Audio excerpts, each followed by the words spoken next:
Okay guys, welcome to the painting table here. We've got our military order knight that we're going to paint, and I've got some paints already on my palette here. Don't worry about those, that's for a different project. So we've got Panzer, Aces, Periscopes, which is sort of a greeny blue, very dark, deep greeny blue. Very rich colour, and I really like using that with black. Okay, so we've got black here. I've got some white, and we have pale blue, which is this one here. And French Mirage Blue, which is the one down there. Okay, they're the colours we're going to start today. And first, we're just going to concentrate on all the barding and the robes that the knight is wearing. And we're going to concentrate on just doing those blacks to start off. Okay, so the miniatures are primed all black, as you can see. And it's probably the best way to paint your hospital knights because they're all going to be black. So, but before we get underway, I'm just going to give this barding and his robes a base coat of black. And when we finish, we'll come back and check in for the next step.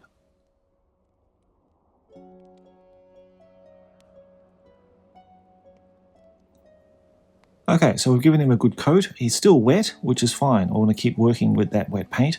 Next, I'm going to use that Periscopes here. I'm actually going to mix it in with the black to get a 50-50 mix, okay? And then that's going to start us layering on this to the barding.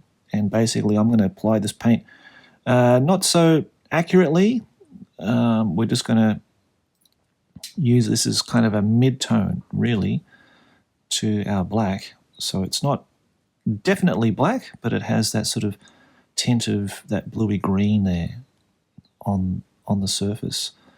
And really sort of starting from the lighter areas and working our way down into the deeper recesses. And because the black paint is still active, it will just blend nicely in with that. And if we need to, we can add some more periscopes in here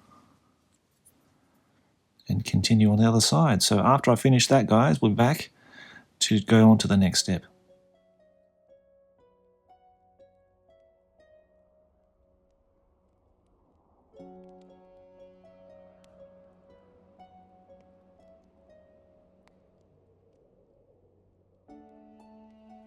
Okay, so we've got to this step here now. You can see that kind of really nice dark green, deep blue that's now embedded into that black, which looks really, really nice. And I found it the beautiful complement color to the black to build up this nice, rich looking, deep color to the black, I think. I didn't want it to make it look too gray, and I found that that accent color using the periscopes was just a perfect complement to it. Okay, so now from this step here, we're going to add some of our French Mirage Blue to this mix. That's that sort of bit of periscopes, bit of black, bit of that Mirage Blue in there. Okay, and now we're going to go in a bit more precisely now, and we're going to start looking at sort of those areas where the folds are, and you can see those on the barding where it's sort of stretched in places, and we sort of just want to pick out those areas using our French Mirage Blue mix here. So now we're sort of creating some more dimensionality to it. Okay, now if you need to go back, let's say you've got a part like this where you can clearly see the difference between the two, just drag out some of the other mix there and sort of just blend it through like that. Okay, with the paint still wet, it just means that you're going to have it still active and it's still manageable. But if it's dry, that's okay. You can still do it. You just need to just work with it basically, and you sort of just battling between the two until you get the right shade that you want.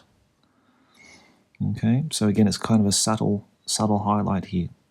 So I'm going to continue on and paint up the rest of the barding like that, and I'll see you on the other side when that's done.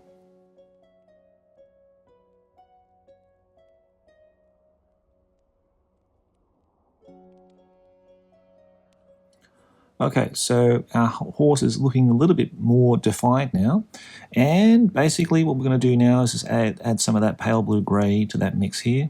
And we're just going to add a bit of water there to our brush. Okay, and now we're going to start, again, applying those fine lines in here and then really defining the outer edges now of our barding and on the uniform. Now the uniform I sort of just have missed out a couple of steps there, so I'll need to go and rectify that. I've been sort of concentrating on the barding, so I need to go and do that in a minute so I can bring him up to speed, our poor rider.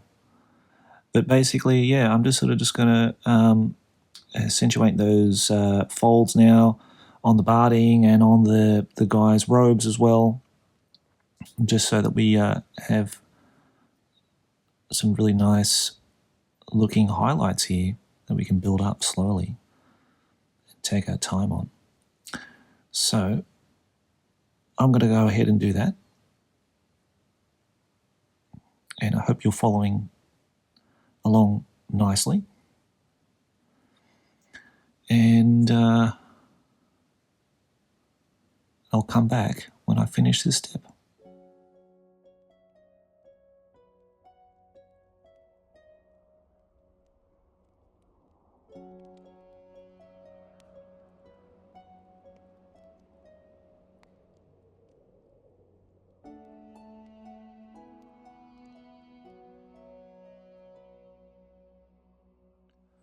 Okay, so we've got to the stage where both the rider and the horse's barding are at a really nice spot now, and we're just going to just add one more highlight just to give that sort of nice crisp looking finish to it and to really define those highlights. So I was going to add some white this time into here, and again following the same lines, but sort of just, you know, starting a bit lower this time. Okay, so not following all the way through, and just now going to sharpen off all those highlights on both the horse and the rider, because I've got the rider's cloak now up to where I need it to be. And I'll just keep going with this and meet you guys on the other side and see what it looks like.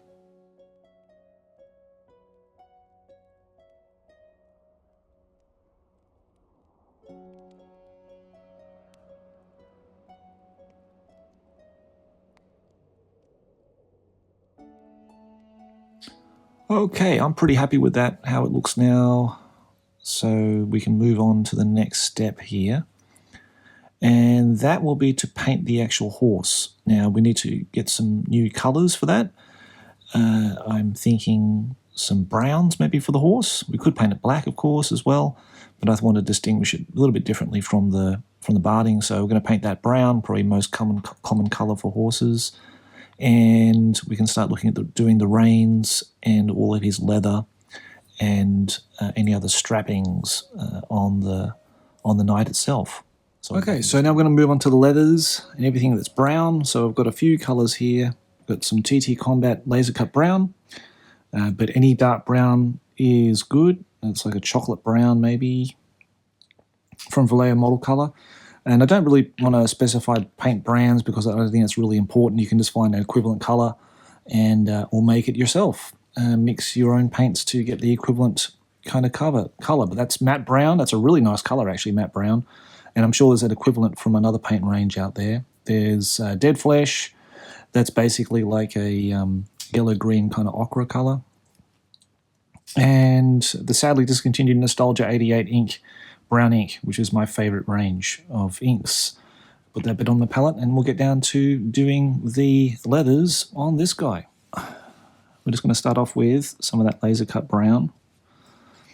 And I'm going to put that on all the reins and all the leathers that are attached to this guy, including the lance pole as well. Anything that's going to be painted brown, I want to do that. I think I might do the horse with the same brown as well as a base coat and sort of just build up from there a little bit. So we might alternate that colour or change it a little bit slightly so it's not exactly the same. colour, but there's only very, very little part of the horse that you can actually see. His little leggies sticking out here, and hooves, and just part of his muzzled face and ears and whatnot. So it's not a lot really that we need to cover, which is good. And we can put some, we can even paint some socks on him if we want to as well, just to, again, just add a bit more colours than just all that black, as it's sort of pretty dominant colour for our hospitaller knight here. So we'll have a look at that in a minute. But for now, yeah, I'm just going to go through and cover everything that's going to be brown. So the horse and all the leather strapping for this segment. And so when I come back, all of that will be finished. Now, I've had an issue here, and I'm just going to highlight it here. The land sign actually broke off when I had it in storage, and I've been trying to repen it back into here. It's actually fallen off again, so it's going to be one of those really fragile parts. So I thought I'd just highlight now. I'm actually going to leave it off it. I'm going to leave it off the miniature now and just paint the rest of it and reattach it at the end. But it's just been one of those things that's come off all the time, and sadly, I just haven't had it to just sort of just sit there, and I'm probably going to be knocking it every now and again. So I thought I'd just highlight that before I go on, before you start wondering where the hell what happened to his hand and lance. So I'm going to put that to the side so we can carry on doing the painting.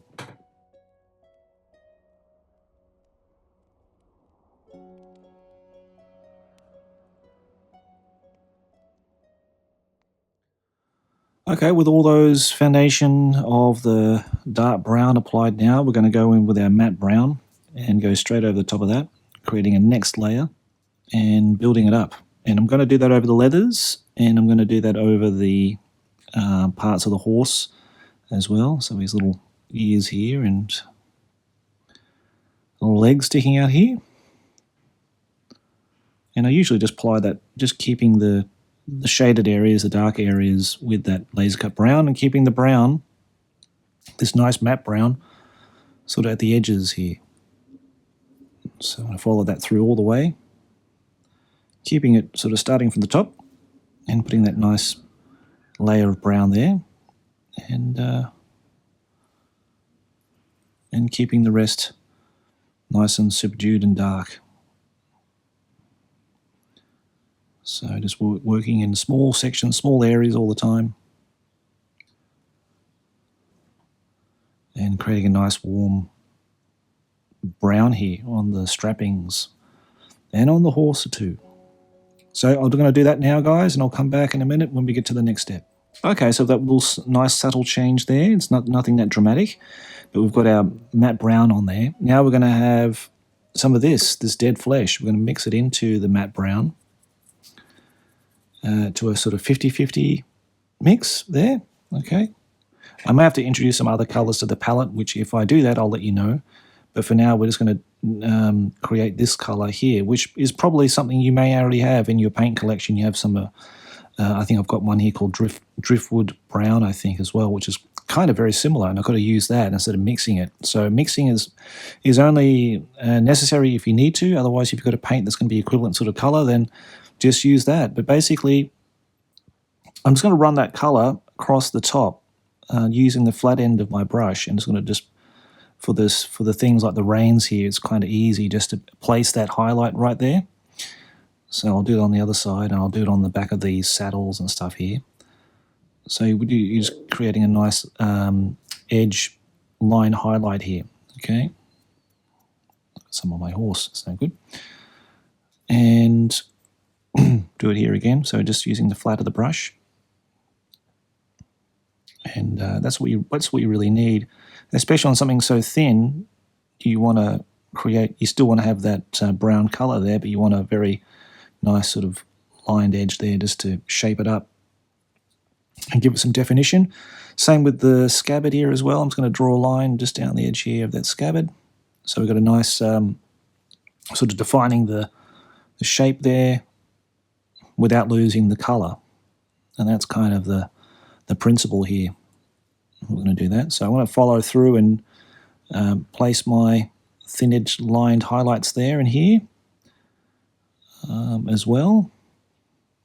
And then when we're finished, we'll come back and we'll start working on the horse and how we're going to approach that.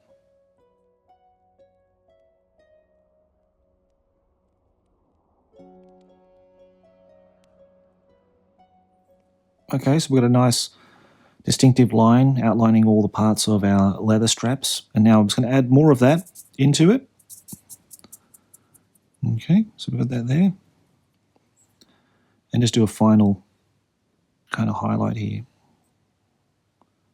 Just in places. It doesn't be all the way along, but just so you've got a nice further highlight, just to, again, just pick out those parts of the strapping and everywhere in the model. So I'm going to go ahead and do that just quickly, and we'll come back to apply a nice warm brown wash. And what I'm doing now here, if I just find that I need to just define it further to embolden the color, I'll put a black line, because sometimes, you know, your browns do just go over the mark a little bit and you want to tidy that up. I'll just do that with a bit of black here in this case, as the cloth is black, just to make that brown a bit more punchier, and also just to add some more definition there to make it really stand out a lot more. So I'm pretty happy with how that's looking. So now we're going to go to the horse, and I'm going to pick out some other colours that we can use to paint him. Okay, I've got a nice colour here, driftwood brown. I think I spoke about that before. So it's kind of similar to the mix we made before. So it's that kind of colour. And I think that's kind of a nice look to a horse, I think. I was either going to go that or some more of a reddier brown, but I think this driftwood brown would make a really nice complement to the horse. So basically I'm just going to outline areas. I don't really need to apply big areas of highlight here. I think, you know, I want to keep it fairly minimal. So I'm just going to start lining out the muscular areas of the horse's legs, because that's all you can really see apart from his face. He's got his hind leg here, and I've missed a part here actually. And he's also kicking up some sand, some desert sand, so we need to do that in the last part when we do the base. So I'm just going to go ahead and just outline the sections on the horse here, and we'll be back in just a moment to go to the next step.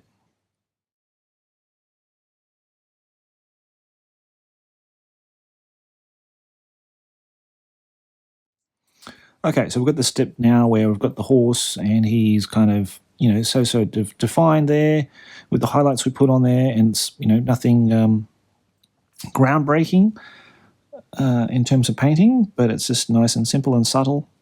So what we're going to do now is just going to grab some of that brown ink that we have here, and I'm going to just start placing some ink kind of glazes over the areas of the brown, even on the horse as well, so that sort of intensifies the brown a little bit, and it just gives it a richness that the paints often don't provide in a lot of cases. So depending what it is that I'm painting, I'll use ink, sometimes not always, but yeah, sometimes I just like to use them as just using a thinned out sort of glaze over the top, just to enrich the colour, if anything. I'm not really shading anything, I'm just sort of just giving a nice rich tone to the brown. Okay, so I'm pretty happy with that. So that's now finished. I might just add a few little extra highlights to the strapping maybe at the end when I'm sort of just finalizing things, but overall at this point I'm pretty happy with how that's looking. So now we can now go to the fun stuff, which is going to be the metallics, because there's a lot of metallics on here, some gold and there's some silver. So let's approach the silver, which is probably the most dominant of the colors and so far, and let's look at how we're going to do that. Okay, so the three main colors I'll be using is the excellent Vallejo game color range metallics. Vallejo do really good metallics actually for a bright silver. I've also got gunmetal from TT Combat, which is a nice sort of greasy, grimy looking metal, which I think is quite nice as well, and Ducat Gold, which is also a lovely rich gold color. So there'll be the three paints I'll be using. I've actually got some on my palette here, so I'll probably use those for this demonstration. So now there's most people, when they learn how to paint miniatures, they do it with applying a base coat of silver, and then they wash it and they dry brush it to do that, which is perfectly fine. But if you're doing something that is completely that color, that metallic color, that would make sense. But because we're using metallics in a very small area, like chainmail, we've got some plate armor here on his helmet, and we've got other little small details we need to fill in. That may not be the best way of doing it, because next minute you're going to have metallics all over your miniature and in other places that you need to clean up later, which is not a great idea. So the way I'm going to propose it is that we use kind of a mix of that. So we've got some black paint. I've got some of that gunmetal here, and I'm actually going to mix that as a 50-50 on here, and I'm going to start applying that to all the areas of the miniature that are going to be done in silver metallics, basically. So that's going to be the stirrups, the chainmail here, and the helmet, of course. There's going to be that section here on his scabbard. So all those areas, are going to cover those in this metallic paint. And once I've done that, we'll come back to do the next step. Okay, so they've been applied now. So now we're going to add some of this lovely silver and a bit of that, more of that gunmetal, to our base mix here. And I'm just going to start applying that to the areas of the helmet first, and do a kind of a, not a dry brush, but it's kind of like just dragging the brush over the top of the chainmail areas. So we're just keeping the metallics nice and contained. We're not going to splash them all over the place or dry brush them all over the place. I don't particularly like doing that, but you know, it's up to you and how you want to approach it. But this is my kind of way of doing it. And yeah, just keeping it very controlled as to where we're placing it and all that kind of thing. And we can always change it by adding a bit more gunmetal in there into like shaded areas and stuff like that.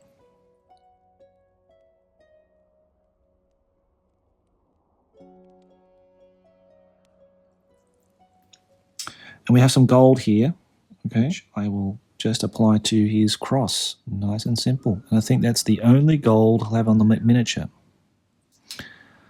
So now the metallic's really nice and shiny, and we want to sort of add some more warmth and shading to those. So I'm going to let them dry completely, and then we're going to go to the next step of using some ink washes to embolden the gold and to shade down the silvers. To do that, I've got some black wash and I've got some brown wash. I'm going to put some of that in my palette. Now the brown wash, I've got quite a lot there, but I'll probably need that for other projects anyway. But that I'm just going to cover the cross with it. Like so. And then with the black, I've got some black wash here. Using a bit of a bigger brush this time. And I'm just going to just coat that over all the metallics here. And we'll do that over all the metallics, and then when it's dry, we'll come back for the next step. Okay, I'm actually going to add some of this ivory to my palette just for the gold. I like just adding some highlights to things. You can also use white if you wanted to, but I'm going to use ivory in this case. I've added some extra washes to it too, just to get some more deeper color to the gold. And with the ivory, I'm just going to pick out little spots here of glinting light hitting across. Just got our nice silver here, Vallejo silver. That may not be completely dry yet, but just to speed things along, I'm going to just now, of course, this is just an optional step. You don't have to do this, but I'm just going to add a few highlights here and there, just sort of line in things on his visor. Might have just a bit extra light coming off there with the sun shining on it. And this visor side here could be a bit darker, so we're just going to go around the outside lines here. Again, it's really optional. You don't have to do this. It's just something I enjoy doing. These two plates. And then I can put some extra chainmail to kind of blend that through a bit of black ink here. In my water, so my water's going to be full of metallic flecks. You can see them in there. So I need to go and wash that out, clean out the water, come back, so we can do the other parts of the model to finish him off. Okay, so we're back. Now that that's all done, the water's all cleaned out. So what I'm going to do now, I think I might give the horse a little bit of colour. I'm going to add some socks. So without pale blue grey here, cute white sock. We're going to start with that pale blue grey first, though, as a base colour. And then grab our white.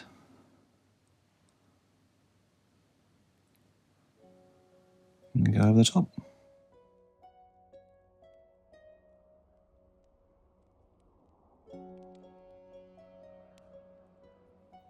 So the shield's already done. So I've already actually done all the marking and then freehand on the shield already. But what I thought I could do that, I could replicate that design onto the barding so you can see how I do that.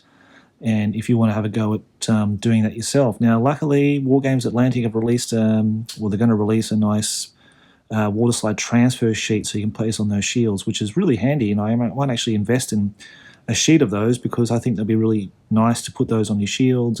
The shields make up a lot of the miniatures because the faces don't become the focal point. It's more the shields and their designs. So having a nice design on a shield really makes up for some maybe quick and sloppy paint jobs, maybe depending. But yeah, I'll show you how I did this. I'm actually going to use this frosted edge here, and I'll just use that as a sort of basis as the design. So basically, we're dealing with a cross, so we can put the cross in that shape. I don't know if a lot of that wind in the background is picking up on the microphone, but it's very windy here today. Okay, something like that, just something very simple. Okay, and then we know it's going to have these fluted ends on the end of the cross.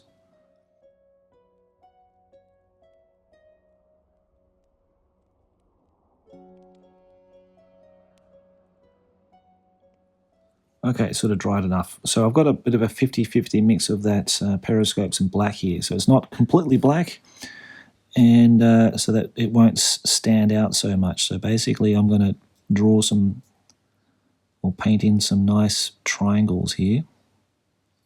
Hopefully this will all work out. It'd be tragic if it doesn't it? Won't it?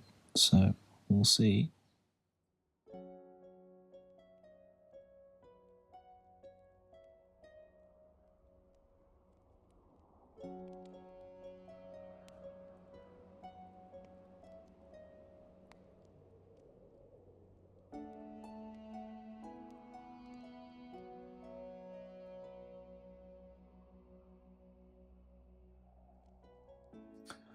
Okay, guys. So there's your cross. So you know how to do one if you're looking at doing crosses. Of course, you could just do the standard cross. That works perfectly well. You could do it a cross all the way encompassing the barding as too if you want to decorate your barding. Whether they actually had crosses on their barding, I don't know. I just saw some of the samples on the Futsal website, and I thought it'd be nice just to add that. Again, it's just a decorative emblem, and also just to break up all that black as well. Okay, so now we'll get on to the base. Now I've got this pot here. I think it's called Tan Earth, maybe. And I forgot. The labels just come off it, but I used to use this paint a lot for other projects way back in the past. But no longer. But it's a nice one to use for basing and ivory. And with that tan earth, I'm just going to apply that to the entire base, including the outside rim of it. And yeah, just coat the entire base. And when I finish, I'll be coming back. When it's dry, actually, I'll probably do a couple of coats on this. I forgot to add Tech Ceramic, which is kind of a yellowy beige colour. Or bone colour, more like that, isn't it? Ceramic bone. Yeah, so I'm going to add that to the little bit of tan earth there with a larger brush. And I'll just brush that over here. Again, doesn't have to be really super duper accurate or smooth because we will be doing some pigmentation here, but just to basically give that base colour a sand look colour to it. Okay, so that's kind of the result of those couple of dry brushes there using that ceramic colour. So we've got some of that ivory here, and we'll just finish off with a bit of ivory on top. Okay, with that done, we're going to let that completely dry before we start adding any pigments to it. Okay, so we'll come back when it's dry. Okay, guys, sorry, there's some extra little steps there. I just wanted to tidy up and just refine just before we got to the end part using the pigments, because I want to make sure everything is okay and ready to go. All I need to do is do that and add the actual spear arm, or the lance arm, I should say, to complete him. So we're getting very, very close now. So thanks very much for your patience for watching this. And we'll go to the next step in just a moment where we do the pigmentation, add the lance. Okay, so just before we get to the actual pigments, I'm actually going to apply one bit of weathering on there before we get to that stage. So I actually attach the shield, I've attached the wrist to the arm there with now the lance. It's all painted up now. So we're getting very, very close now to the finish. So basically I want to apply just a bit of this matte brown. It's something I did sort of halfway through the project, and I didn't do it initially, but I quite like using that as kind of the early stages of weathering, and then and after that we'll do it with the pigments. So we're just going to do it very quickly, and then we'll come back when I'm ready to go. And I'm just going to just very lightly, it's sort of watered down a bit too, and I just apply that to the bottom areas here of the barding. I've already applied some to the shield already before, so he's already been grimed up a bit here as well, and I might actually just put some just around here, so you see some bit of dust and a bit sort of mucking it up a little bit, giving a bit of wear and tear to the barding, like he's been, you know, not just produced out of a factory, but he's actually seen some combat. Okay, so that's now nicely weathered up in our first stage. Now we get to the pigments. Okay, so for this final step, I'm going to use like a little tray here to keep the pigment inside it. This is the Vallejo pigments that I'm using here. This is called Earth and Oxide Natural Sienna. It's really old. I don't know if you can still get these anymore.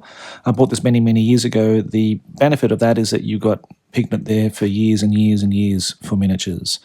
And as I don't use them very often, they're just perfect for this particular project. So we've got it stuck into this box only because I don't want that pigment to go everywhere, because this stuff is really messy, and I want to keep it pretty contained. I've got an old brush here that I'm using, and I'll just sort of just dip it in there and then sort of just start brushing this stuff on. Because it's a powder, you can see sort of clouds of it going everywhere, and yeah, you want to keep it in an area where you're not going to put it all over your clothes and all over the floor and all over your desk work and everything, and into your paint palette. You don't want it anywhere near your paint palette or anything like that. Now there is a pigment fixer which I've never used. Well, I think I used it many years ago, but I don't actually have it now, so I'm not going to bother with that.